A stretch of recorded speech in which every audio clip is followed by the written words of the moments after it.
Louisiana State Police Hazmat Hotline. This is Walter. May I help you? Hi, my name is Carlos Moreno. I wanted to give you an FYI notification on an incident that occurred offshore regarding one of our rig operations. All right, sir, and this was outside of Louisiana State waters? Yes, sir. It was federal waters, OCS. All right, and Mr. Moreno, you work for which company? BP. So the oil was gushing and for about a month or so, and everybody was feeling hopeless and helpless, and we said, well, there's got to be something that we can do. And so I said, I'm going to say yes to the very next thing that happens. And the next thing that came across my desk was crude awakening rallies. People were invited to put on crude awakening rallies. And so we put on a rally at the Capitol and got about 200 people out there. But I also had friends with clipboards that were asking people to sign up for letter writing parties and asking people to call the governor and call the Senate President and the Speaker of the House.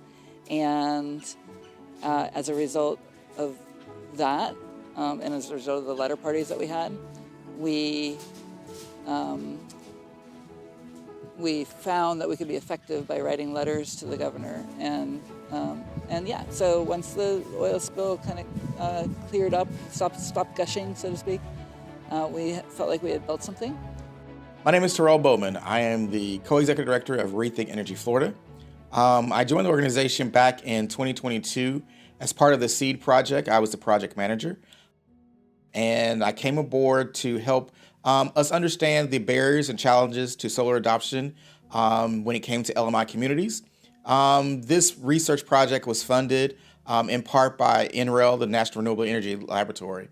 Since that time, I've joined Kim here as co-executive director to help advance the mission of ReThink Energy. And quite frankly, I was nervous because, I have so much admiration and respect for Kim and Brian and the work that they've done over the last 15 years. And to be asked to be a permanent part of that was like, wow, am I really making that big of a difference? But to be able to see the work that our team does every single day, to see the impact that we're having in the community, how we're shifting the narratives for these residents, to see these young, bright minds that we're doing after school, STEM engagement with, or our summer camps.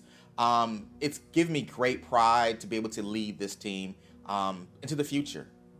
Hello, I'm Dr. Bruce Strobel Jr. I am an environmental justice advocate, activist, educator. I focus a lot of my work on anti-racism and improving communities of color so that they can have a just transition as we're all facing this climate crisis. But one challenge we continually run into is we have communities that are under-resourced, that don't have their basic needs met, and we're asking them to make this transition with us. So what we do at ReThink Energy is we're making sure that those communities are prioritized. Well, right now, one of our major campaigns is the Reclaiming Florida's Future Year-Round program, and that grew out of our Lobby Day, our annual Lobby Day program, where we would bring folks from around the state up to the Capitol once a year to let legislators know what they wanted to see in the way of legislation for clean energy, clean air, and clean water. So you don't get a lot quickly during that. We have had some victories in that. That's how we got a fracking ban. That's how we got a veto on some bad net metering bills, was through our lobby efforts. But it does take a lot of time. So we decided to put a lot of that time into a year-round effort. So we're meeting with legislators in their districts, at legislative delegation meetings, and during legislative committee weeks, during the interim weeks, so that we can amplify our message, so that when we do have a lobby day, or when our membership has their lobby day, these legislators are hearing our concepts for the 5th or 6th time instead of for the very first time. My name is Sheila Morris. I'm from Tallahassee, Florida. Been with ReThink Energy since fall of 2022. I am a neighborhood leader, and my job is to go out in the community and educate the Black and brown communities in Frenchtown, Griffin Heights, Bond, Providence, and South City in regards to solar.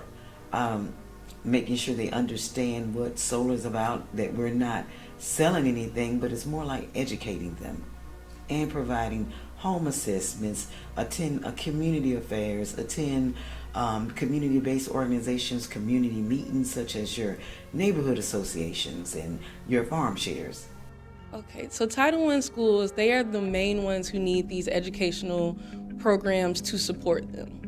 At the end of the day, Title I schools, they have a lot more problems than the regular school would go through and don't have the same inadequate resources to address them. So being able to give a child who comes from such income an opportunity to stay after school, to learn something, to inspire them.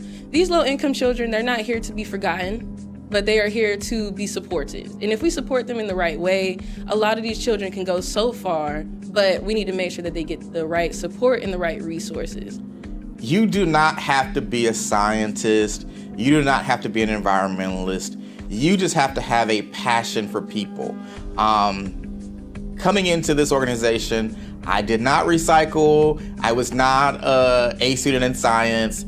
I had a love for people. And when I got involved and started to see the great things that we were doing, and it did not take rocket science work. These were just some very common sense approach things that we could do, and we were making major impacts on lives.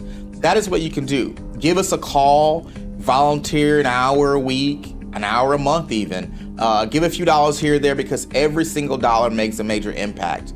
When you're looking at the way that funding is being cut nationally, nonprofits are having to struggle for and compete very hard for the few dollars that are out there. It's important that you support.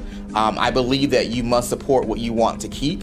And if you do not, these things will disappear. So if you believe that kids need that extra attention, that science is important, that climate change is real, then you need to be involved. You need to reach out to us, give us a call, become a friend of the organization, refer a friend. If you can't do it, you don't have the time, connect us with somebody. With great internship program.